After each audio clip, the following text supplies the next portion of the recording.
izina ry'Imana Data na Mwana na Roho Mutagatifu, amina. Gira amahoro ya Kristo muvandimwe. Turacyakomeza ubuhanuzi bwa Amosi. Turasa naho turi kugana ku musozo wabwo. Uyu munsi tugeze mu mutwe wa 9, turahera ku murongo wa 7, igihano cy'abakosheje. Ku bwanjye mumeze nk'abanyakushi bana ba Isiraheli, uwo n'uhoraho bivuze.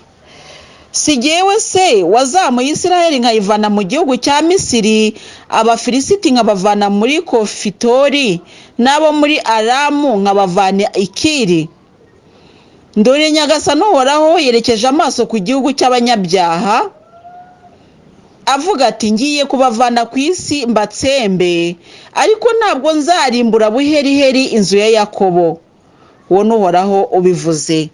Ni koko ngiye gutanga amategeko mu mahanga yose, ngiye kujegeza inzu ya Isiraheli nk'uko bazunguza urutaro bagosora, ntihagire imbuto nzima n'imwe igwa hasi.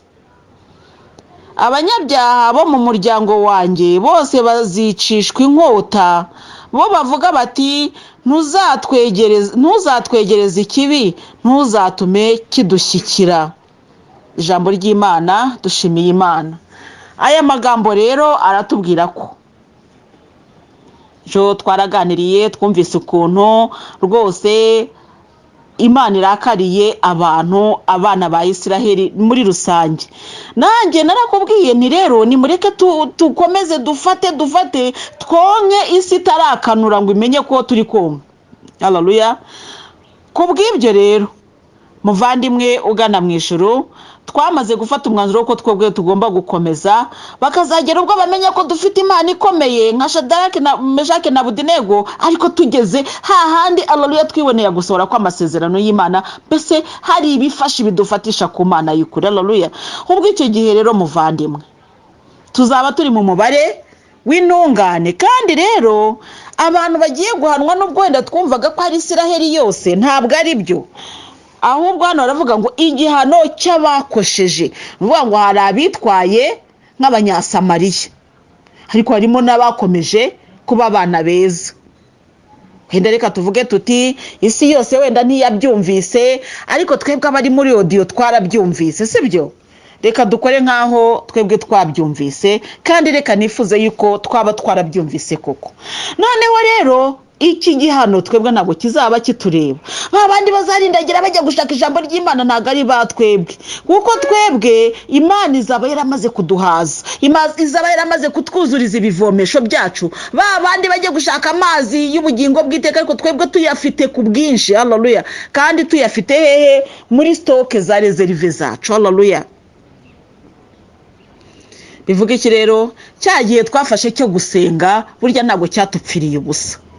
Cyagiye bajya bavuga ngo ngo mwataye igihe baba bajya guhinga, twe tukaba twagiye gusenga, ngo none se ngo ko birwa basenga ngo bibamariye iki? Ariko nabo hari igihe kigiye kuza kizabagora muvandimwe. Babapagani nyine, babandi batwanga niwe ndi kuvuga, babandi bavuga ngo gusenga kwacu ngo nugutigiye, ariko ngo ubundi ngo barabeshya ngo nugusenga ngo nabateka mutwe. Bihorere, bareke bavuge ibyo bavuga, barabizi. Ariko reka nkubwire muvandimwe ugana mu ijoro we, igihe nabo bazaba bumiwe bari kujarajara bari kurindagira, natwe tuzaba turi hehe?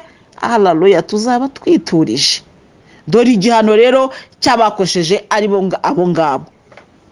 Ku bwanjye mumeze nk'abanyakushi bana ba Isiraheli, uwo n'uhoraho bivuze. Si jye se wazamuye Isiraheli nkayivana mu gihugu cya Misiri, koko se si uhoraho wayihavanye?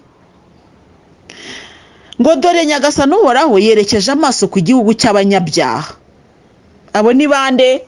Babandi batashatse gukora ugushaka kw'Imana. Ngo mu Bayisiraheli harimo abantu babiri, harimo uwashatse gukora ugushaka kw'Imana, harimo n'utarashatse gukora ugushaka kw'Imana. Icyo ni igihugu rero cy'abanyabyaha, abatarashatse gukora ugushaka kw'Imana.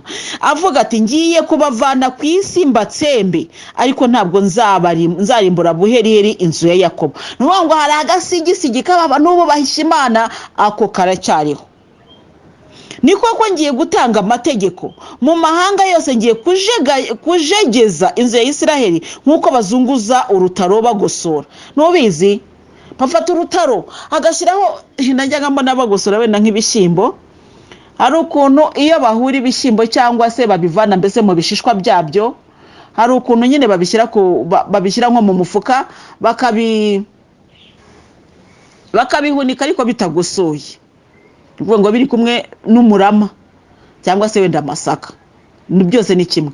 Noneho igihe kikazagera cyo kugosora, arafata rero agafata muri wa mufuka agasuka ku rutaro cyangwa ku nkoko cyangwa ku ntara, yarangiza akajya ku ruhande akagosora. Biratangaje rero kuko hari igihe ujya kubona ukabona warubitse umufuka w'ibishyimbo bivanze n'umurama cyangwa amasaka avanze n'umurama, ariko cyangwa se amasaka n'inkumbi, ariko bamara kugosora muri wa mufuka hakavamo wenda ibiro 10 cyangwa 5 cyangwa 20, bitewe nuko uwo murama wari uri kumwe n'ibyo bishyimbo wanganaga. Bivuga iki rero? Iyo ugiye gusuka ku ntara ugiye kugosora, usukaho byinshi, harimo uko ugosora ibitari iby'ingenzi bigenda bivamo hagasigara iby'ingenzi. Kandi ibishyimbo byaguye mu rugosorero barabitoraguraga kugira ngo bidapfa ubusa, ko ntabwo batoraguraga umurama, ahubwo umurama twawukoreshaga iki, twajyaga cyangwa se biterwa n'agace uko bawita, twarabifataga tukajya kubicana, ko nta kandi kamaro byabaga bifite. Byari ibishishwa by'ibishyimbo, ariko kubera ko ibishyimbo byavuyemo nta gaciro bigifite. Wari umukozi w'Imana, ariko kubera ko wataye Imana ibintu byarakuzambanye, wibera mu isi Imana utakifite, ubwo warabaye nka bya bishogoshogo by'ibishyimbo, ubwo warabaye nka wa murama wavuyemo amasaka, nta gaciro bugifite. Nka ya indogobe yahetse Yezu, nuko bayikomera amashyi rwose, ibona ko itambuka abantu bayikomera amashyi, nuko igarutse ku cyumweru cyakurikiye cy'amashami burya, indogobe yaragarutse ibona nta n'umuntu n'umwe unayitayeho.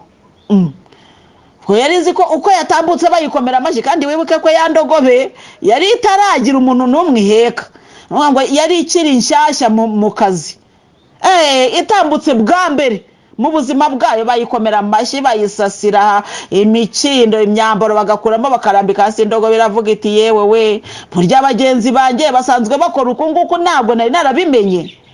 Nuko iragenda, umwami w'amahoro amaze kuyivaho iragaruka. Garutse rero ica hahandi, itegereza ko hari no wasasa amashami y'imikindo, rekada. Itegereza ko hari no wasasa umwambaro, rekada. Iravuga ikajya ihagarara mu muhanda, imodoka zikavuza amahoni ngo va mu nzira wandogobe we, bitabaye ibyo tukugonge. Ikabona nta n'uwayimenye.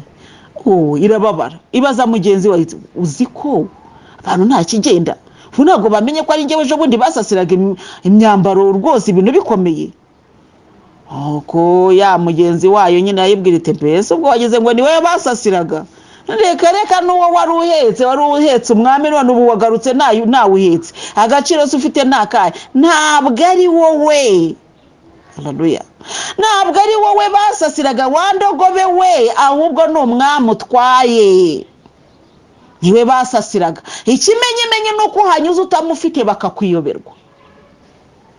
Bityo rero nibwira abakozi b'Imana, nkubwire ni Imana nigutiza ijambo ntukazamuke cyane, kuko hari igihe ishobora kurikwambura ugaseba. Ibyo ngibyo rero byumvikana uko nguko. Hari abantu bajya biremereza cyane mu murimo w'Imana, ukagera ubwo ugira ngo ahari ngo nibo Mana, ariko si bo Mana. None rero Uhoraho aravuze ati, ngiye kujegeza inzu ya Isiraheli nk'uko bazunguza urutaro bagosora. Ugiye kugosorwa, mbese agiye kugaragara abakozi b'Imana, ariko ko ndi kubibona muri iyi minsi. Ngewe rero Yezu Kristo hari ukuntu aza akanyongorera, aravuga ati, igihe mugezemo kimeze gutya na gutya. Ubundi igihe turimo, reka nkikubwire muvandi, ko Yezu Kristo yakimbwiye, ni igihe cyo kugira ngo buri wese agende yakira. Yarambwiye ngo nakavungukira ni akantu gatoya ko kuri karijana ye, nuvuga ngo hari karijana ya hano mwisi niyo mwijuru. Abakoreye Imana mwe, haleluya, abakoreye Imana neza ariko apana bayivangavanze, abakoreye Imana mutavangavanga, mwararize, mwararushya ariko ubumana itangiye, haleluya, iri kugenda ivungura kamano kawe kaguhereza, ntabwo uzasonza, ntabwo uzambara ubusa niba warakoreye Imana by'ukuri. Kazajya kaza gatoya kagufashe kuba usingiza Imana ariko kandi uwore wishimye, uwakoreye Imana we n'ukuri humura. Ni igihe, haleluya, abakoreye Imana ntabwo tuzakomeza kwikorera amaboko nk'abataye umukufi wa zahabu, reka cyangwa abataye urufunguzo. Kera inkiri mutoya twigeze guta urufunguzo rw'iwacu ndabyibuka, twarakinze urugi turangije tujya gukina, ku rufunguzo turaruta. Ubwo rero gutaha byatubereye ikibazo, tuvuga tuti baratwica, ariko se niyo batwica bwo turarara hehe? Cyari ikibazo gikomeye. Nuko tugira amahirwe nyine ababyeyi bakaba bafite urundi rufunguzo nabo bagendana barafungura, ariko urwacu rwo twe twarutaye. Ariko tumaze kuruta twikoreye amaboko twicara imbere y'urugi dutegereje ko ababyeyi baza gutaha kugira ngo badukingurire.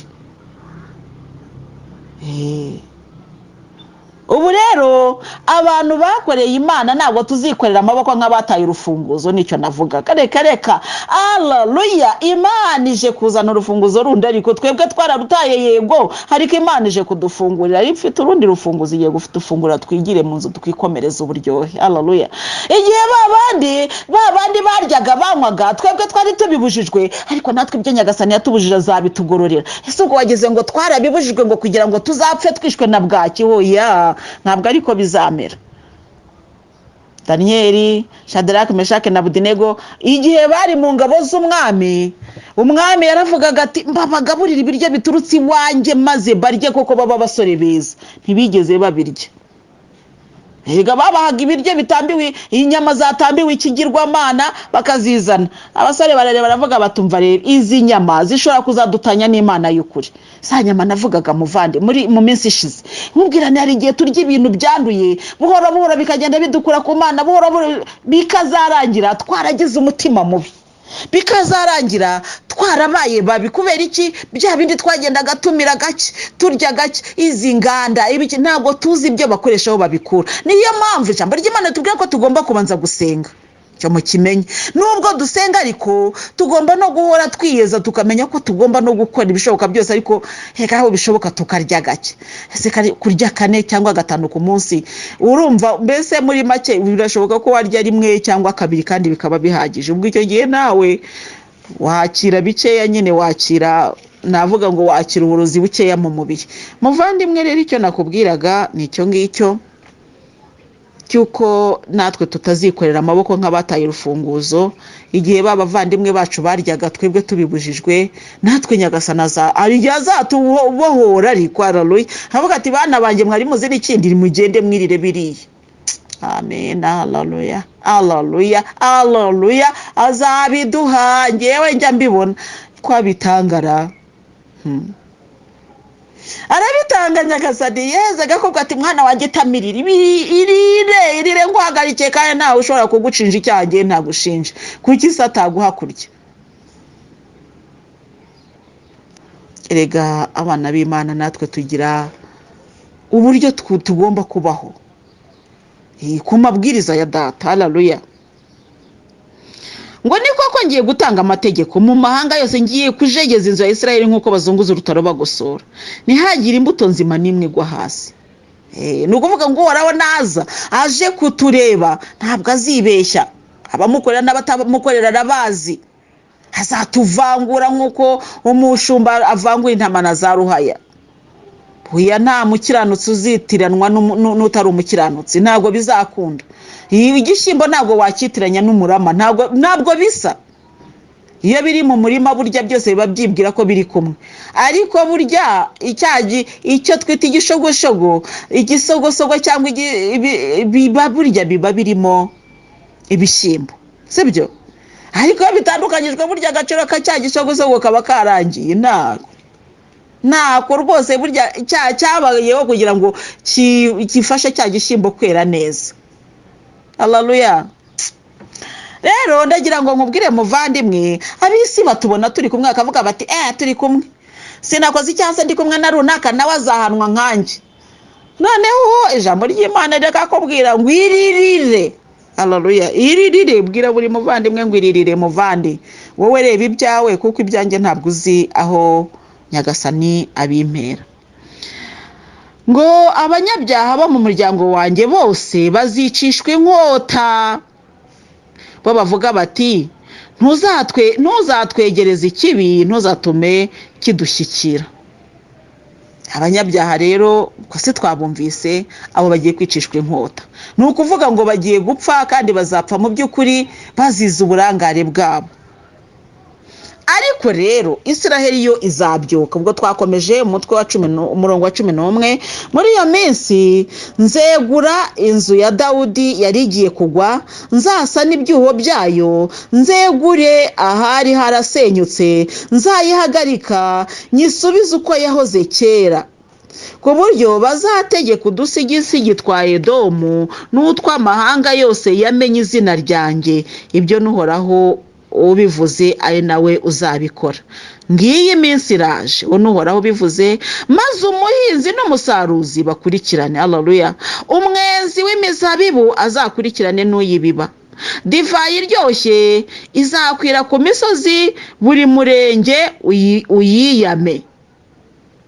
Nzagarura umuryango wanjye Isiraheli, bazubaka imijyi yari yarashenywe maze bayituremo. Bazahinga imizabibu bayinywemo divayi, bahinga imirima maze barye ibyezemo. Nzabagarura iwabo bakomere, ntibazongera kuvanwa ukundi mu gihugu cyabo nabahaye. Uwo n'Uhoraho Imana yawe ubivuze. Ijambo ry'Imana, dushimiye Imana. Aya niyo magambo asoza ubuhanuzi bwa Mose. Ubuhanuzi bwa Mose burakomeye, wumva nyine urabusoma ukavuga uti birarangiye, Imana nta n'impuhwe ikigira, ariko busoza neza. Haleluya. Busoza haleluya, busoza butanga icyizere. Amina. Haleluya. Icyizere kirahari muvandimwe we, icyizere kirahari. Muntu wakoreye Imana rero nuyitiranye, haleluya, nayo ntizakwitiranya. Humura, nkuko utayitiranyije n'ikigirwamana, nkuko wihanganye nayo niko igiye kukwereka yuko utaruhiye ubusa. Icyo ni icyambere. Ikindi cya kabiri ije kugusana. Haleluya. Ije kugusana. Uhoraho aravuga ati nzegura inzu ya Dawudi yari igiye kugwa. Ni ukuvuga ngo mu by'ukuri abacumuzi, abanyabyaha bari benshi, inzu yari igiye kugwa kuko hasigayemo bake cyane. Abo rero Imana izabaheraho yongere isane ya nzu, ngo nzasane ibyuho byayo, nzegure ahari harasenyutse. Ibyuho rero ni gute? Ba bandi bagiye bakora ibyaha bagapfa, Imana izazana n'abandi, cyangwa se yiyaranje mbese aho bari haveho, ku buryo mbese umuryango utazajya ugira icyuho ngo nukubera yuko ngo runaka atakiriho. Wenda wa runaka, reka tubishyire mu miryango, tuvuge n'umuryango ugizwe n'abantu 3. Noneho muri 3, 2 bakaba batarubashye Imana, umwe wenyine akaba ari we wubaha Imana. Imana niza gusohora batubaha Imana, muri wa muryango azasohokamo 2, hasigaremo umwe. Kuziba ibyuho rero ni ukuvuga ngo wa muntu usigaye ari umwe, Imana izakora ku buryo ibyo babandi 2 bakoraga izakora ku buryo atakibikeneye, cyangwa se nanabikenera, Imana izakora ku buryo ntacyo bizaba bimutwaye, nta nicyo bizaba bimubwiye. Mbese muri make azabaho yishimiye uko ari. Haleluya. Ngibyo ibyuho Imana igiye gusana. Imana ikavuga ngo nzayihagarika nyisubize uko yahoze kera. Bakinyubaha, bakinyumva, mbabwira bakumva, ubwo iyo nzu nzayisubiza. Inzu ya Yakobo ni Isiraheli. Isiraheli ni umuryango w'Imana. Imana irawukunda cyane. Haleluya. Ariko ntabwo bakora ugushaka kw'Imana, ngo ku buryo bazategeka udusigisigi twa Edomu. Ni ukuvuga ngo ahasigaye hose, n'ubundi Abayisiraheli niyo baba ari 10 ku isi, bazakomeza kuba aribo baba hejuru y'imijyi yose isigaye. Haleluya. Amen. Haleluya. Haleluya. Haleluya. Ntabwo Imana izabarakarira we, ntabwo Imana izabavanaho ijisho, ntabwo Imana izabirukana, ahubwo izakomeza kubambika bwa bwiza, bwa bwema, bwa bwenge, bakomeze kuba hejuru y'abasigaye. Haleluya. aya abasigaye bo mu muryango wa Isiraheli we ngo n'utwamanga yamenye izina ryanjye ibyo n'uhoraho bivuze nawe ngo ibyo n'uhoraho bivuze ari nawe uzabikora. Haleluya. Kandi uhoraho yabivuze arabikora. Ni ukuvuga ngo aravuga ati dore aba bantu bimeze gutya na gutya, dore baransuzuguye, ariko abasuzuguye bazahanwa, bazapfa, bazajarajara, bazarindagira, bazashaka amazi bayabure, bazashaka ijambo ry'Imana ariko basange ntawe rikiri, baribure, barindagire, barwara umwuma. Abasore babo n'abakobwa babo b'amasugi, abo ngabo bazarindagira babura icyo bafata. Kubera iki? Ubusugi bwabo ntago babunuye, ntibigeze banyereka yuko ari abana banjye. Kuba ari amasugi gusa ntago bihagije kugira ngo babe ari abanjye. Oya, kuba uri umukobwa w'isugi muvandi ntago bivuga ko wubaha Imana. Ushobora kuba waririnze kubera ko hari ikibazo kindi ufite, ariko ntabwo bivuga ko wubaha Imana. Kubaha Imana no kubisugi biratandukanye. Simvuga ngo nimugende ubusugi bwanyu mu bujugunye, ariko ni mu bisugi ku mubiri no ku mutima. Haleluya. Abakobwa nimwe mbwira, basore namwe bibuko ku mubiri no ku mutima, kuko iyo bibaye ku mubiri gusa n'ubundi Imana ntiyishima. Iyo bibaye ku mutima gusa Imana irishima. Gusa nyine bibaye ku mubiri no ku mutima birushaho kuba byiza. Haleluya. Ngiyi iminsi iraje n'uhoraho bivuze, maze umuhinzi n'umusaruzi bakurikirane. Haleluya. Mbese umuhinzi kubera ko azaba ari hanini azajya ahinga hano, igihe cy'ihinga kirangire usarura yatangiye gusa bya bindi bahinze mbere byatangiye kwera. Nicyo bivuga. Haleluya. Imana yatanze, ariko Imana yatanze bonane wa mugane ninde utaryaho. Imana yatanze rifuti ninde utayigenda. Imana yatanze Noheri ninde utayijyamo. Dore Noheri iraje muvandi, dore Noheri ngiyi iri gukomanga. Abantu benshi rero ubu ngubu muri gutegura Noheri, iyi muzi ko nyine umwana Yesu agiye kuvuka, udufaranga mwarabitse kugira ngo muzagure umwambaro mwiza wa Noheri. Mbese yewe n'icyo kurya kuri Noheri ni ukurya inyama. Ubu mbese inyama inka zatangiye ku ibiremwa biranihawe. Inka ziri kuvuga ziti yewe mu minsi ishize nabonye inama y'inkoko, narasetse. Inkoko yakoresheje inkoko y'isake yakoresheje inama iri kubwira zigenzi zazo. Rero murabona ko Noheri iregereje n'ubunane, kandi mumenyeho ibyo iyo bije tuba tumerewe nabi. Ubwo buri wese nukureba uko yakwirwa nawe barirwa nawe se barajya he. Wa nkoko we niyo wasimbuka bazakurya. Ubwo rero inama yaratangiye, inkoko ziri mu nama ariko zizirakora inama zigire zite ni kwemera zikaribwa. Oh Mana we, Noheri ukavuga uti ariko Noheri nzasohokera hehera. Noheri ndibuka turi mu giturage nyine twabaga dufite ukuntu twiteguye Noheri mu giturage barayitegura. Umwambaro mwiza waba utambaye umwambaro kuri Noheri ukaba mbese wabyishe. Kuri Noheri, kuri bonane, mbese kuri Pasika, burya hari iminsi mikuru mu giturage biziza cyane. Ako kenda ko kuri Noheri cyangwa ko kuri Pasika kakaba kagomba kuboneka. Kataboneka ukumva mbese uri igicibwa mu bandi bana.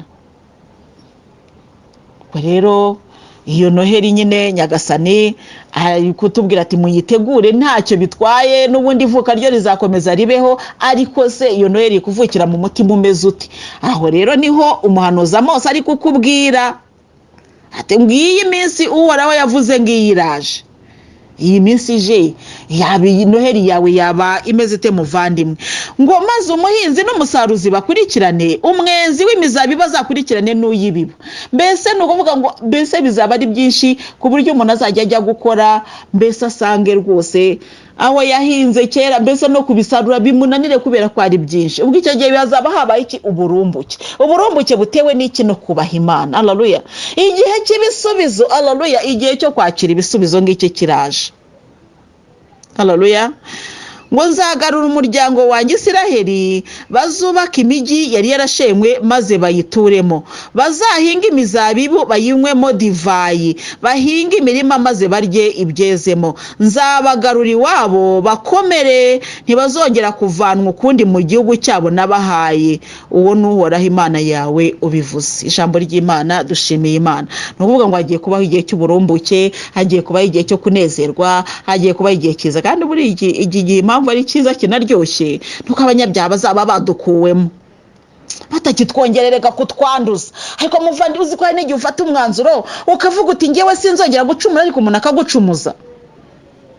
hari umugabo twaganiriye rwose ari kujya mu gakiza, ari umusore ubu yabaye umugabo, arambwira ati ubu rero ati mama tantine rwose mujye mudusabira, ati abagabo twaragowe rwose, ati ubu njye sigaye ngenda nubitse umutwe, ati ngira gutya naba ndi kugenda mu muhanda nakubura umutwe nkabona umukobwa imbere yanjye wambaye ubusa, ati nkumva rwose ndari ibicumuza gusa, ati nkumva mbese yaba byari bishoboka ngo nshaka ahantu njya nigendera hatari no mu muhanda. Iyi ni ukuvuga rero ngo abo banyabyane bamara kudukurwamo gukiranuka bizaba byarabaye, navuga ngo ku buntu. Kubera iki? Imana izaba yadukuriyemo bya bindi byajyaga bitugusha. Muvandimwe ukavuga uti ngewe sinzongera no kunywa inzoga rwose, mu kandi kanya umuntu akabaraje ati ngwino ngusengerere, ugasanga wa muntu ari kugukurura kujyana muri bya bintu, ukarwana intambara yo kumwihamburaho ariko bikugoye. Abo rero bazaba batuvanywe iruhande. Haleluya. Tuzaba dufite ubwo burumbuki ariko burimo n'amahoro, burimo no gusingiza Imana muvandi. Twishimye ariko haleluya. Mbese turi mu bisubizo, ariko ibisubizo byamanutse turi tunezerewe, tuzajya turebana tuvuge ngo twaratsinze twaranesheje, kandi tuzaba tukiri mu isi. Tuzaba tukiri mu isi ku buryo Imana yavuze ngo ku buryo bazategeka udusigisigi twa Edomu n'utw'amahanga yose yamenye izina ryanjye. Haleluya. Amahanga yose yamenye izina ry'Uhoraho, ni twebwe tuzayabwiriza ijambo ry'Imana. Iriga amahanga yamenye izina ry'Uhoraho, reka nayo tuyamenye. Se murayazi? Amahanga yamenye izina ry'Uhoraho ni babandi bamenye ko turi abakirisitu, bamenye ko turi abagenzi bagana mu ijuru. Abo ngabo wenda bakaba batari muri groupe cyangwa batari muri audio, ariko bararebye guhinduka kwacu bakavuga batariko uyu muntu nyamara yarahindutse, bagatangira no gukora ibishoboka byose ngo base nawe nubwo wowe utabibona. Iryo ni hanga ryamenye Imana. Nibamara kubona ubuhamya bwawe, bakabona ukuntu Uhoraho yaje akagosora wowe ukarokoka, bazavuga bati waruze n'ikindi Imana yawe bariyo twigisha yonyine, izindi niziceceka. Mbese ibyo twajyaga tujyamo, mbese ubwo usange bavuga wenda reka tujye mu madini ngo waruze n'ikindi. Kiliziya Gatolika twari twarayanze tubona nta kigenda, ariko Imana kubona yatanze ubuhamya ikerekana ko Kiliziya Gatolika buri gifite umwuka w'Imana, niyo tugiye kubatirizwamo. Ngicyo icyitwa kutegeka udusigisigi twa Edomu n'utw'amahanga yose yamenye izina ry'Uhoraho. Nuko nguko nuko bazabona ubuhamya bw'ibyo Imana yagukorera, bakavuga bati iyi niyo Mana. Umwami amaze kubona ibyo Daniel Imana yamukoreye, umwami amaze kubona ibyo Sadrake Meshake na Abedenego bibabayeho, haravuze ati mwari muzi n'ikindi, ati bya bindi byose ya Mana yandamyaga, ya Mana yitwaga ngewe muzijugunye, Imana y'ukuri ni iyi ngiyi. Haleluya. Nuko Daniel arategeka. Ntabwo Daniel yari gutegeka atavuye mu mwobo w'intare, ntabwo byari gukunda kuko bari bataramenya Imana ya Daniel. Ntabwo Sadrake Meshake na Abedenego bari gutegeka batarava mu mwobo mwitanura. Haleluya. Nukuvuga ngo bwa buhamya Imana ijya yemera ko tubujyamo muvandi, iryo tanura Imana ijya yemera ko turyinjiramo, uwo mwobo Imana ijya yemera ko tuwujyamo kugira ngo nidusohokamo. Haleluya. Tuzategeka udusigisigi twa Edomu n'utw'amahanga yose yamenye izina ry'Uhoraho. Baramaze ko bakavuga bati iyi niyo Mana, ureke za zindi. Burya rero reka nkubwire muvandimwe, hari abantu barebera hirya tutazi ko bari kureba, ariko umunsi Imana yadutangiye ubuhamya, abo nibo bazaza kuvuga bati erega twe twarabirebaga nuko twari twaricecekeye. Bahinuke rero basingiza Imana yawe. Haleluya. Nongere mvuge ngo kwitwara neza kwawe gufite akamaro kuri wowe, ariko no kuba kubona, kuko hari abazahinduka bitewe n'ibikorwa byawe. Nyiraho ngaho rero ndagira ngo nongere ngukangure muvandimwe, nkubwire nti ihanganira ibyo bikugerageza, birahari pe. Simvuga ko utababara, simvuga ko uri kumwe n'Imana kandi umusonga wo mu ryinyo uzakubita wenda wumva utako uzababara pe. Ntabwo uzajya kunda ngo wumve igise kitakubabaza kizakubabaza pe, ariko humura uri kumwe n'Imana. Ibi ngibi ni iby'igihe gitoya, iyi mibabaro ni y'akanya gatoya, akandi kanya kagiye kuza. Haleluya. Ubu ngo ugiye kwigarura imiryango yose ubategeke bazi izina ry'Uhoraho, bose uzabajya hejuru. Iyo ujya uhagarara nuvuga bakoma amashyi. Haleluya. Ijya yemera ko ubuhamya bwacu buca mu mwobo. Turabyemera.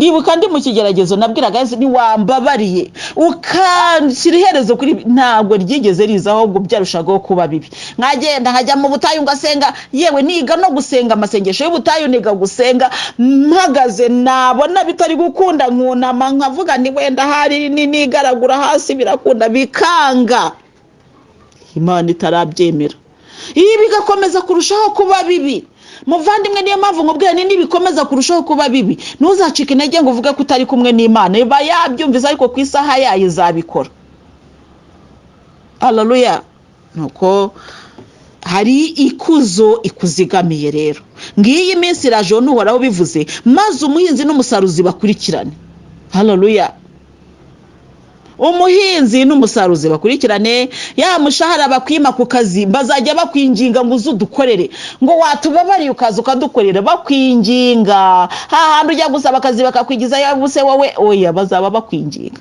watubabariye basi ukaza tukagukoresha basi wenda wenda uduhembe tuguhemba yushaka utubwira yushaka rwose turayagwari gusa ibyo bihe bizabaho muri amuvande bizabaho ngewe iyo mpagaze mu buhamya bwanjye Mana ndahagarara nkumva mfite imbaraga zo kubwira abagenzi bagana mu ijuru nimwihangane Imana dusengera hari uzababara muvandi uzababara ariko si ryo herezo haleluya uzarya umuneke uwurye we kurenga ku muhogo ukunige ukanura amaso amarira ze mu maso umuneke wakuniza ko Imana izagutabara kandi umunsi watabawe muvandi babandi bari bakubonye wakuniza bazavuga bati ntabwo twari tuzi ko wava mu mugozi w'umuneke haleluya bari bazi ko byarangiye merutse kumva umuvuga butumwa ari kuvuga ati yewe ati ndashima Imana ati Imana yancishije mu madeni ndavuga nariko yewe nubanza hari deni ari inzira umuvuga butumwa wese acamo kugira ngo agere ku butumwa ariko muvandi reka nkubwize ukuri utarabona Imana ntabwo wakwemera kwikora bajya bavuga ngo utaranigwa agaramye ngo agira ngo ijuru riri hafi koko muvandimwe wanjye we utarabona uko Imana itabara itarakugaragura mu isafuriya nk'uko umutetsi agaraguramo imboga ngo usohokemo muvandi ntabwo uba wari wakamenya Imana ubu uyu munsi ndicara nkavuga ni Yezu koko uzi ko iyo nkura mu kigeragezo wari ko bumemukiye uyu munsi ubwo buhamya ndabufite iyo nkura muri cya kigeragezo bitarakunda burya wari kubumpemukiye ko byari kuba bitaruzura warakoze kundekamo kugira ngo mbanze nige muvandimwe iyo nkubwira rero kera nashoboraga kukubwira wenda ndi kudagadwa mvuga ariko se ntago mbizi kwizabikora mwumva shidikanya ko ishobora kubikora cyangwa nibikora ariko uyu munsi we iyo mbikubwira magarara ku maguru yanjye iyo mbivuga ni ibyo mvuga narabibonye burya rero iyo umuntu avuga ibyo yabonye biroroha cyane nabonye Imana intabara nge narayibonye nabonye inzira yaciyemo intabara nabonye inzira naciyemo nyisanga nabonye inzira naciyemo njya mu mubabaro nabonye inzira Imana yaciyemo intabara none rero iyo nkubwira ni humura hagarara hari iragutabara nukuri mba mbizi neza ko bizakunda ndabizi muvandi nushaka wishimisha urujyo ntabwo nje kukubwira ngo ariko ngo Imana nigukure kuri urwo rujyo ya nikureke ubanze wishime ariko umunsi izaza haleluya amena uzibagirwa ko hari n'urujyo rubaho bazajya bakubwira bati urujyo harya niki kandi wararwishimishaga muvandi irakwibagiza Imana ikwibagiza umubabaro Imana ikwibagiza ibihe bibi wabayemo ikakuremera amashimwe gusa haleluya batarashima ngewe ndashima nawe urashima mbese turi mu mashimwe reka tuyagumemo muvandimwe rero ubuhanuzi bwo kwa Amosi tubaye tuburekeye tugiye kwinjira mu mashimwe dushime ya Mana yatugiriye neza ya Mana yavanye abahemori bacu ya Mana igiye kutuvana muri bya bindi byose byatumaga tugaragara nk'abatafite Imana ariko dutitira ariko kuki dusigaye dutitira nk'abatagira Imana ugasanga abapagani bari kudusekara Kwanda leta ngo nabarago kandi ngo aravuga ngo barasenga ngo gese ngo Imana asenga ngo imumari ikigo nibitamukishije ubwo ariko yehe ngo aravuga ngo barasenga hereza ngo amadeni ko mumereye nawe ngo mwana ajya kwiga akayaze minerivare bagusetse baraguseka muvandi kandi bafite amenyo reka bisekere n'igihe cyabo ari kugireka baseke. Ngewe buriya rero sigaye ndeba nkavuga ni mureka abaseka baseke, ariko twaretse bagaseka ko bafite igihe cyo guseka, nyamara amenyo yabo arogeshe kandi bari mu gihe cyabo. Ariko buretse gato ya muvandi, haleluya, ya Mana ishobora kuzana umwijima ku manywa y'ihangu, ya Mana ishobora kuzimya izuba, haleluya, hakaza umwijima kandi hari ku manywa. Iyo niyo Mana iri mu ruhande rwacu. Mbese iyo Mana ni iyihe? Haleluya. Amosi arayivuga ati ya Mana yaremye byose ikagira gute byose akabivuga we. Iyo niyo Mana yacu rero, amina. Kandi turi kumwe n'Imana ikomeye, amina. Turi kumwe n'Imana ishobora byose. Wigira ubwoba muvandimwe, Imana yacu ni Imana ihambaye, ni Imana mbese yewe iyo yavuze nta muntu n'umwe ugira icyo arenzaho. Iyo Mana rero niyo Mana yacu. Bityo rero mumenye bavandimwe ko Uhoraho ari Imana ikomeye. Bityo rero naza kudutabara n'aba bandi bazamenya yuko twatabawe. Yajya yemera ko dukubitwa bareba, akatwambika ubusa akadukubitira ku karubanda, babandi bakabona umwanya wo guseka, kugira ngo umunsi yazanye ivu azarimene mu menyo yabo natwe twahagurutse. Haleluya.